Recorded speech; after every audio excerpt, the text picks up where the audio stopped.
Hello and welcome to Justice. I'm Judge Jeanine Pirro. Thanks for being with us tonight. Well, he's defied the pundits, the prognosticators, and the critics. And although we're over a month away from the Republican National Convention, Donald Trump has already won the delegates needed to be the grand old party's nominee for President of the United States. This week, I traveled to California and visited with Donald at his Beverly Hills home, the first time cameras have been allowed inside. Now, in the interest of full disclosure, Donald and I have known each other and been friends for decades. He's even donated to some of my past campaigns.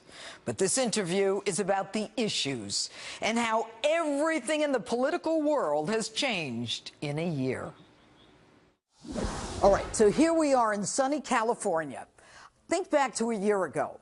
You were a billionaire who was dabbling in politics, a flash in the pan. There was this woman who was supposed to be coronated, and now everything is backwards. This woman who was supposed to be coronated is fighting Bernie Sanders and in a tie, dead heat here in California. How'd you do it? Well, it's been an interesting journey. I mean, it started in June 16th of last year, and it's just been a succession of, we've had so many victories. You know, we had 17 people totally running, and it's been an amazing period of time. I guess a lot of people say that. I'm not the only one, but I fought a good fight, and I beat a lot of people that are good people, and now I have one left. It'll probably be Crooked Hillary. She's crooked as you get. And it'll probably be her, and we're going to see what happens. And I think it was in August of 2015 when you were on my show, Justice, and we talked about the RNC, and you demanded that they treat you fairly. Was the whole issue about the third-party run thing, wasn't that part of the treat me fairly issue? Well, it was, but, you know, we're going to see what happens. I don't think there'll be a third party, or certainly not a credible third party. Right now you have the Libertarians. I don't see that. I know the people, and I don't see that as being much of a threat. You have... but have they treated you fairly? If yes, the RNC has treated me fairly. They don't really control. If some wacko, like, you know, these characters that are trying to put on... Bill Weld. Well, I'm not even talking about them. I'm talking about a couple of other guys, that, you know, fringe. Oh. They want to put on somebody. Well, I won't even mention the name. You want to give them as little publicity as possible. But I don't think that'll have much of an impact. So you feel the RNC has treated you fairly? I do. I think Reince has been very good.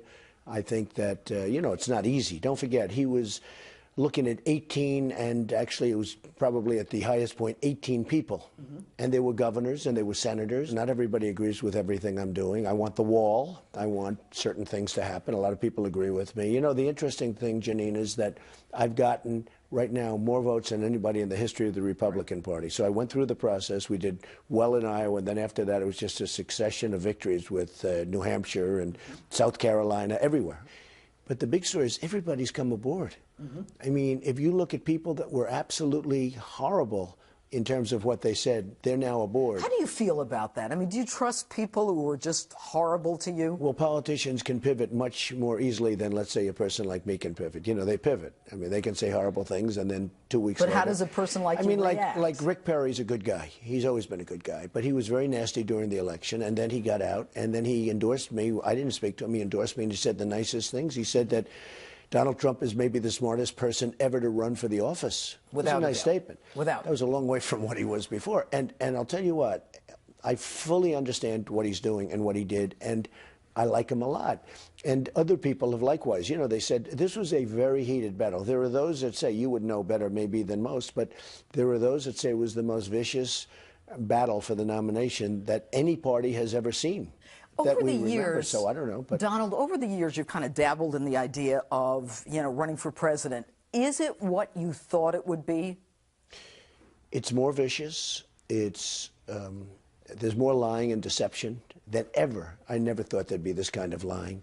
But the lying and deception, the smiling, and then the knife in the back. And I deal with tougher people because the business world at the top they're tougher, but in a certain way they're more honorable. deceit and the disgusting media, because the media is very dishonest. Not all of it, of course, but so much of it is dishonest. The Washington Post is very, very dishonest. Well, and I want to get to that, but you know, you have been the most accessible candidate in history in terms of the press, and yet you believe that many of them are not treating you fairly. Are you now going to limit your accessibility? No. Look, I will say this. There are some that are really bad.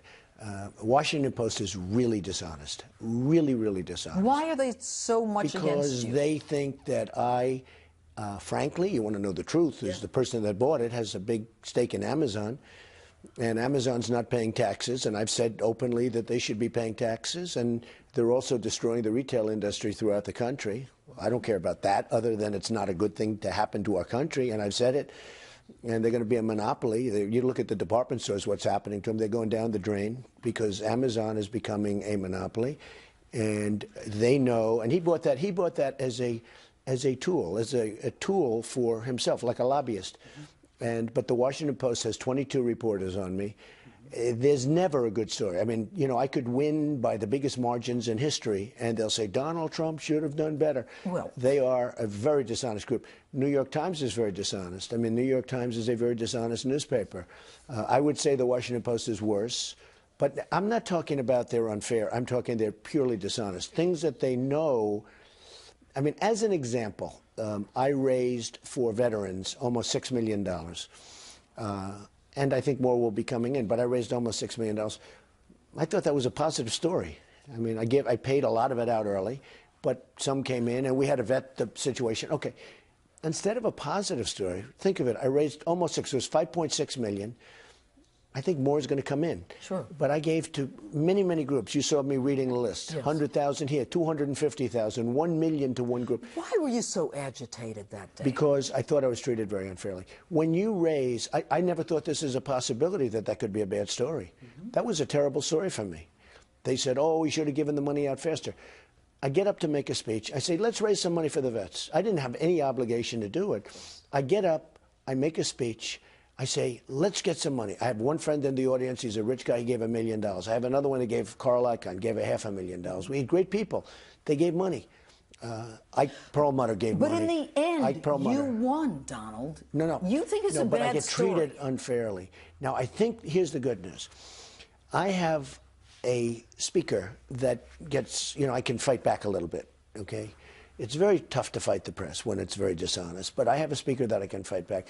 I think the people, I have had so many letters from the vets and calls to my office and emails and everything you can imagine, tweets. I mean, the tweeting has become a big thing. I will say, I have had so many tweets and Facebook where the vets are thanking me so much for what I did. But here's the thing. When you raise $5.6 million and you're excoriated by these people, why wasn't it given fast enough? Why wasn't this? Why wasn't not like you're not running for president? Well, first of all, I had no obligation even to do it. Honestly, from a PR standpoint, I would have been much better if I never did anything, if I never gave all those groups. I gave many, I don't even know how many, but many groups, great groups.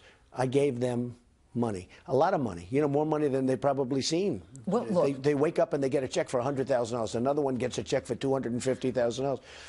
And instead of being treated nicely, I was treated badly. So, do you ever think unfair. You can go like this and just say, I'm going to just... Yes, I do. When I'm wrong, I tell you, I can take criticism better than any human being. You can, and I want to talk about that. I was on an airplane with you, your plane. I'll bet it was 15 years ago. And you were sitting next to me, and you were reading, I think it was a New York Times magazine. I have a vivid recollection. And I had already read it. It was a story about you. And I was in politics at the time, and I'm sitting there, and I'm just kind of watching you. There wasn't a grimace. Your brow didn't move. It didn't change your temperament. How'd you get so tough? Well, it's not a question of tough. When I am wrong and they write about it, I can take that better than anybody. I agree with them. I have no problem. But when they write falsely, they write so many false things, and you understand that because I know you did the political thing, and I know you even went against Hillary for a period of time. Yeah, a few weeks. She's a major liar. They talk about foreign policy that Donald Trump wants Japan to get Get a nukes nuke. immediately. I don't want that. I want Japan to pay us because we're protecting them. And if they don't pay us, you have to be prepared to walk. And if you walk, they're going to arm. Now, how they're going to arm, that's going to be up to them. But I never say Japan should nuke. But it's so falsely But what reported. Hillary is saying about you is that you're a loose cannon. The world order is going to change. You're a fraud. You're a scam. Is she picking up your way of handling she's campaigning? trying to. She's trying to. And she's trying to pick it up. But look, Hillary is incompetent. You know that by just look at her past record. Look at Libya. Look at what happened with Benghazi. Look at what happened with so many different things that she's done. Everything she's done. It's So been why do a people loss. support her? It's almost out of habit, if you ask me. It's almost out of habit. It's like, why do you keep eating popcorn when it doesn't taste good? Okay? It's like a habit. Boom, boom. and the same thing with her. She's a habit. Okay. And you know what? It's time now. I think people are fed up with the Hillarys of the world. I think they're fed up with Obama, who is one of the worst presidents ever. I think they're fed up when they look at the Iran deal, when they look at the fact that China is just ripping us off in trade, ripping us, Mexico ripping us, or taking all of our companies. And they call you a racist because you want to make America first. Okay, New York Times, quote, "The rise of Donald Trump tracks growing debate on global fascism." And Washington Post, that you just talked about, op-ed, "This is how fascism comes to America." Where's that coming from? I don't get it, but it's a vicious group of people. It's on the left of where I am, and I'm sure where you are. But it's a vicious group of people. And frankly, I have to say, the one thing, they stick together. The Republican conservatives do not stick together. You have a guy like Bill Kristol, who's a total lightweight, but he's out there trying to find an independent candidate. You know, he's out there trying to find an independent candidate. Can't find anybody. What does that tell you about how desperate the establishment is? They're desperate. The Republicans do not stick together the way the Democrats do. And I give them credit for that. I give them credit for that. You look, I mean, even Bernie and Hillary, they're running, but it's a much friendlier battle, certainly, than we had as battles. You know, he doesn't want to talk as much about the emails, although now he's starting to talk about it. She's got a real problem. Look, that's a criminal problem that she's got. She's got a real problem. So, you know, she can talk all she wants, but if the administration is honest, there's no way she can run. Well, look at Petraeus. I mean, he had to pay the price, but okay, for doing much less. It's been said that you are in a movement that people are speaking through you. How is it that a blue blood New York Ivy Leaguer with a silver tongue, it captures the loyalty, the imagination of the working class? Well, it's been an amazing process, and I understand it. I understood it a long time ago, and people are talking about it. They're saying, here's this guy who lives on Fifth Avenue, and he's really rich, and he you know. But when I was a young guy, my father built houses in Brooklyn and Queens, and I would go to those building sites, and I'd work with the men. In that case, it was always men. I mean, today it's men and women. You hired but women I went, and I was one of the first people to do that, to hire women. And I got no credit for it, but these are, you know, minor details. What are you going to do? But I was literally in the construction industry. I was literally the first. Okay. So I would work with these people, and I would get along with them great. I loved them. They were tough. They'd fight at lunchtime. I mean, they'd have fist fights over something. But I got along with them great. And for some reason, I mean, I honestly like them much better than the rich people. It's very interesting. And the rich people know it. Why? I don't know. I think they're more real. There's less phoniness. But, you know, you can call them blue collar, you can call them, they're like Reagan they're workers. Well, yeah. They're workers. And by the way, some of them are very successful people, and they become very successful because, you know, it is a movement, but it's a movement of everybody. What is the movement? It's a movement of people that are tired of seeing stupid decisions made in our country that are destroying our country, where our companies are leaving, our jobs, our people are being fired, where people haven't had a pay. When you talk about blue collar, they haven't had a pay increase in 18 years, an effective pay increase in 18 years.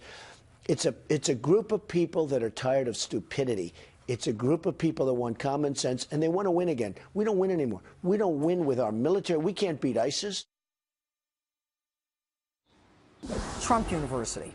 Did you oversell that? Let me just tell you, it's just crazy what's going on. So we opened a school. We opened a school that was very successful, had a lot of students, and they did valuation reports after they left. And we have thousands and thousands of valuation reports. Everybody's saying it was great. They loved it. They loved it. I don't know if you ever heard this, but we have thousands of them. So why are you getting sued? Because a class action firm from California, who I hear gave Eric Schneiderman a lot of money to run, who I hear paid Hillary Clinton $900,000. This is all stuff that's going to come out that you don't hear, but I hear they paid her $900,000 for speeches. I hear they are. Who did? The firm that brought the law lawsuit firm paid Hillary Clinton $900,000, as I understand it, for speeches. They paid her a lot of money for her campaign. I heard $400,000 or $500,000 for her campaign. It's a very political thing. I have a judge who is truly unfair. I don't know the judge, but he's truly unfair in San Diego federal. Why did you refer to his ethnicity, Donald? Well, because his heritage is Mexican. So and what? Well, because I want to build a wall. And I'm getting along great, I think, with Hispanics, but I want to build a wall. There's some people that don't like that. Some of the numbers don't indicate that. Do you think you have to dial it back?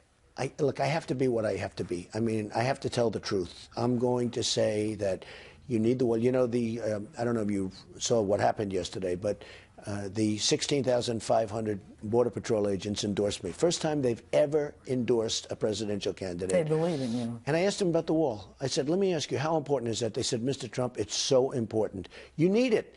So, you know, people, I can understand people, but he's of Mexican heritage. I hope he's going to be fair, but he's treated me very unfairly. This is a case that should have been won on summary judgment. When you have the people that are suing you saying great things about the course in writing, and sometimes on tape, where they were actually on tape saying great things about, when the person that brought the suit was just dismissed from the case because she was such a bad witness, because she said all these positive things about the course, and she was just dismissed by this judge from the case.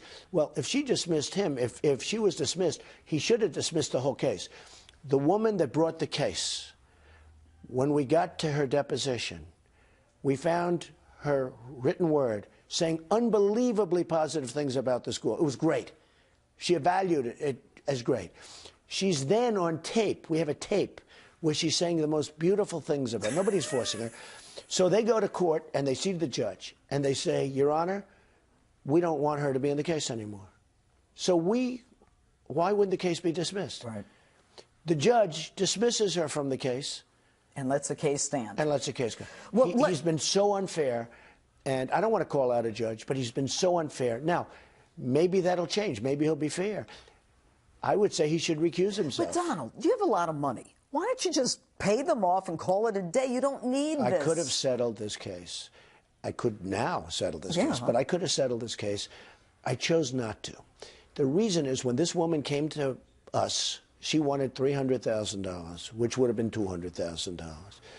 And they showed me, I said, why would she get that much money? For what? And then they showed me her records. And her record said, evaluation report, loved the school, great, great, great, everything good. I'm not quoting exactly, but everything top, top, top, as though she went to Harvard. Harvard should get such good reviews, okay? And then they showed me a tape of her saying great things about the school. I said, wait a minute, how can you give her money? I said, let the lawsuit proceed. It's the principle. It's the principle. Okay. It would have been cheaper, but it's the principle. Okay, but you would have had a much easier week. But how do you let, whatever. I mean, the sleeves, you're a real beaut. Can I tell when you I what? saw you say that, I mean, I had to laugh. Well, that had to do with the veterans, though, because I've given the veterans so much money and I was criticized for it. Okay, let's talk. You know what that does, though? The one thing that does? People like me, people that have the option of raising $5 or $6 million for veterans and other causes, when they see what I go through by doing a great job and then what I go through where the crooked Washington Post, which the paper is such a bad paper, it's so dishonest, and the New York Times, they wrote a story about me with women. And the women came out and they, I mean, I was so honored with Roanne and with, you know, the whole... Did you remember her? I did. She was a very nice person. And all of them. I mean, and I was so surprised. You know, and then Donald, they came out. Many But people Jeanine, who work for you love you. I was in Trump Tower. I asked some guy, how does he treat you? Because he was an employee. He says, he treats us great. And then I said, how's he treat the women? He said, better. well, you know, two things. So they write this article. It's on the front page of the New York Times, like the top. It looked like the National Enquirer. I know. National Enquirer is better. But it looked like the National Enquirer. Massive picture. And I said, what's this all about? And then I see the women, and I say, why would they say anything bad? And then they all came out and they said, we didn't say. And then the same writer, who should have been fired, by the way, for what he did, because they said that's not what we said, he knows that's not what we meant and implied. Then the same writer writes another story about me a week later that was also a hit. Look, These papers are really dishonest. The media is very dishonest. And I'll tell you, when I find a good journalist, a really fair journalist, I cherish that person because that's a really important profession. I have such respect for a good journalist, but there are very few of them. Why is it that you've got the President of the United States who is coming out and basically saying all these horror history? I mean, this early on, where the guy is coming out and trashing you. Why? Well, he's coming out. He's actually trying not to use my name because he's not supposed to. You know, he ought to really focus on his job because he's doing a lousy job as president. And what he should do is focus on his job and find out why are we losing so many jobs. You know, the number 5% is a total phony number. It's really 20% or close to 20% unemployment. That's just a phony number to make the politicians look good. It's if you look for a job, Jeanine, and you don't find it, and you give up, and you go home, and you go to sleep. You're still unemployed, but you're not a statistic. You're not a statistic, right. okay? Or it's a total phony number. And when I get 25 and 30,000 people to my rallies, they're not there just because I'm going to have strong borders and because I'm going to have a strong military. It certainly helps.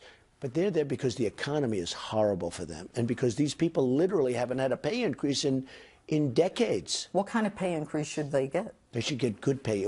Look, we need jobs in this country. When you see Carrier leaving for Mexico, when you see Ford building massive plants all over Mexico, when you see the PGA Tour take out of Miami to Mexico, they took their championship, their World Golf Championship, and they took it to Mexico, which is unsafe, by the way. I mean, you know, they had a tournament in Mexico. People were being mugged and robbed and all sorts of things were happening.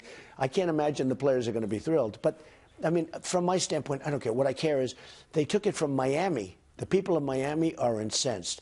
They took it from Miami and they moved it to Mexico City, which has one of the highest crime rates in the world. No doubt. It's going to be very interesting to see how those players feel. Let's talk about the most recent Quinnipiac poll. Your unfavorables around 50, her unfavorables about 50. Who has a better chance of flipping the haters? Do you have a better chance of flipping the Hillary haters to your side, or does she get a better chance of flipping your haters? I think I do, because people know that she's incompetent.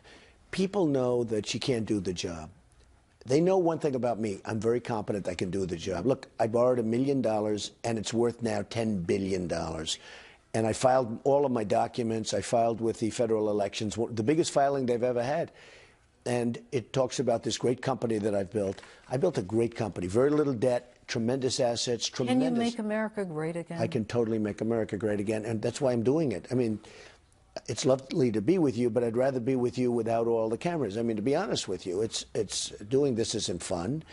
Doing campaigning isn't fun, although I think maybe I'm having as good a time as anyone's ever had. But still, it's a lot of work. I'm going from here. I'm going to make a major speech. I have 25,000 people. Everywhere you go, there's 25,000, 30,000 people. By the way, that's the other thing. We have the biggest crowds by far. If you listen, like the other night, I had a crowd of 11,000. Bernie had 3,000 at a different location. They said Bernie Sanders had this massive crowd. With me, it was Donald Trump spoke tonight. Yeah. You know? Let me ask you about Bernie. You're a New Yorker, in your face, you know, tough guy. Why won't you debate Bernie?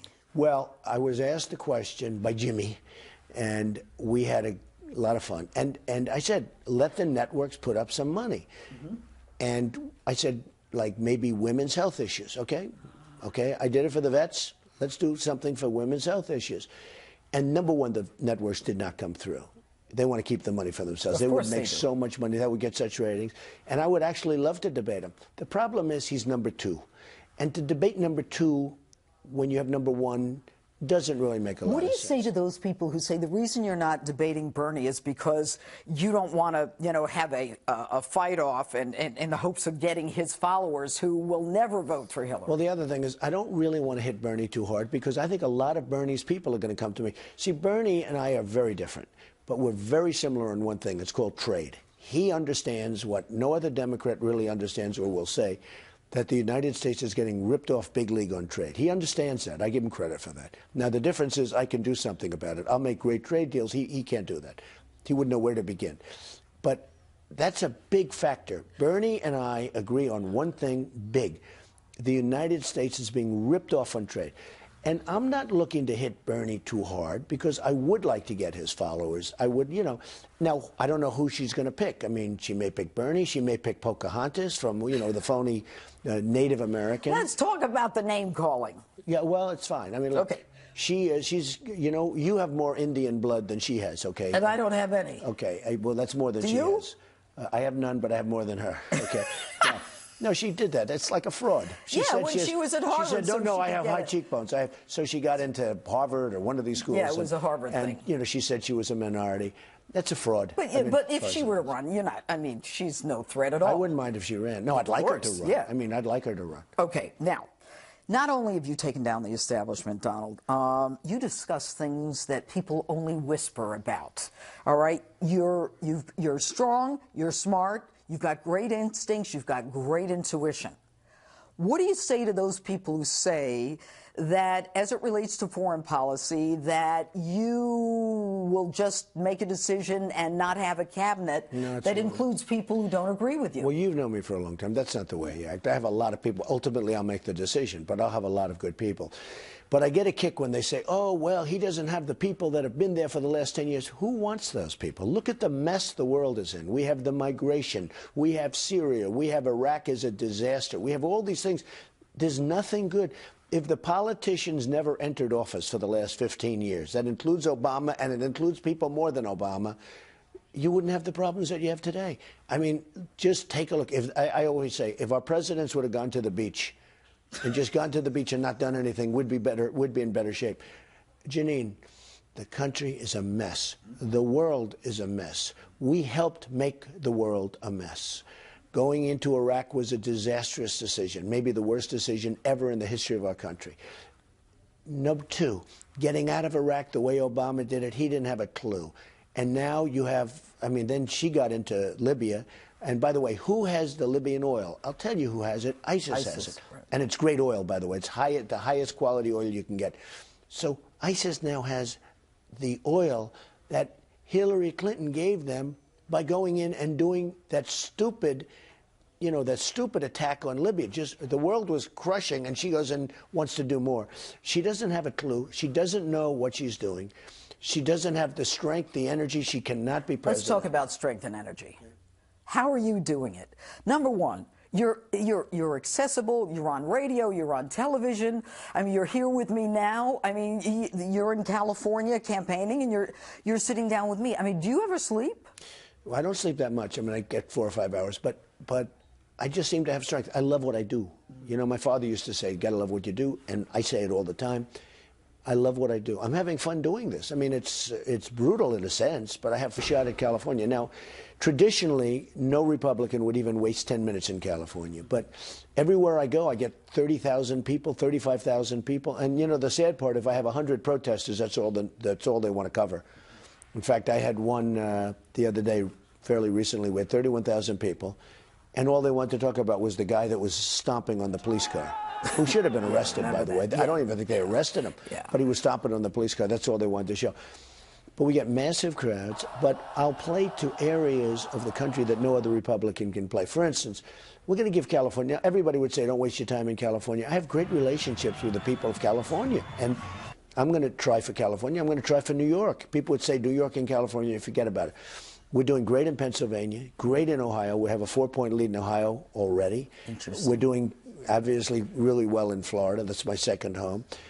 New Jersey just came out. We're doing incredible in New Jersey is a place that no Republican would ever go to. Go. Right. And I'm close to winning. So let me ask you this. Over the past year, it's been 1237 is the number. Right. You made it to 1237. You are not only the presumptive nominee, but you're going to be the nominee. And I always told you I would make it. You always said you would. And that's what I mean about the confidence, the instinct, the intuition. Anyway, new number is 260. Right. Electoral College. Okay. All right, you've got to win everything that Mitt Romney won and more. Talking about Ohio, you're 4 points up. You think you need John Kasich? He's one of the guys who hasn't come out and said. Well, I have a good relationship with him. I think, relatively speaking, I have. I mean, I got along with him pretty well during the run, so I had no major problems. Some of them I did. I mean, look, Marco came out and endorsed me the other day, and we didn't have a good relationship, and I respect him for doing it. I appreciate that he did it. But we have, John and I have had a good relationship. We'll have to see what happens. I don't know. How do you get people who trashed you and who hated you to just come around? And, I mean, I don't think you do. Look, there are some that you don't even want. I mean, I had some very tough sessions with some of them. And it's not even honest in some cases if they came around. And you don't even want. You just have to write some people off. You know, you're not going to get everybody. And I don't want everybody. I don't really want. You know who I want? I want the people. That's who I want. But there will be some people who I beat, who I defeated, who are still, you know, licking their wounds. And I understand that. It was a rough race. By the way, the number for the Electoral College is 270. More on my interview is still ahead as I ask some personal questions to Donald Trump. What's your favorite food? I like food. I would say I like steak, I like pasta, I like many different kinds of food. You know what I think your favorite food is? Tell me. Meatloaf. Well, we used to always heat it up on the plane. Especially my mother's meatloaf, right? Aww. That's right. What can you do for this country? I know you're going to say you can make it great again. But can you bring together the division, the people? So. I think so. How? I think I can. And I'll tell you what. Barack Obama has been a terrible president, but he's been a tremendous divider. He has divided this country from rich and poor, from black and white. I mean, he has divided this country like no president, in my opinion, almost ever. And number one, we need a cheerleader. I always thought one thing with him. I said, he's unqualified to be president, and Hillary's unqualified. She's unqualified because she has very bad judgment. Hillary has horrible judgment. And Bernie Sanders said that about her. But Obama, I thought, was going to be a great cheerleader. And he turned out to be a very bad cheerleader. The one thing I thought he could do is bring people together, and it turned out to be just the opposite. I will bring people together. Thank you, Donald Thank Trump. you. Thank you.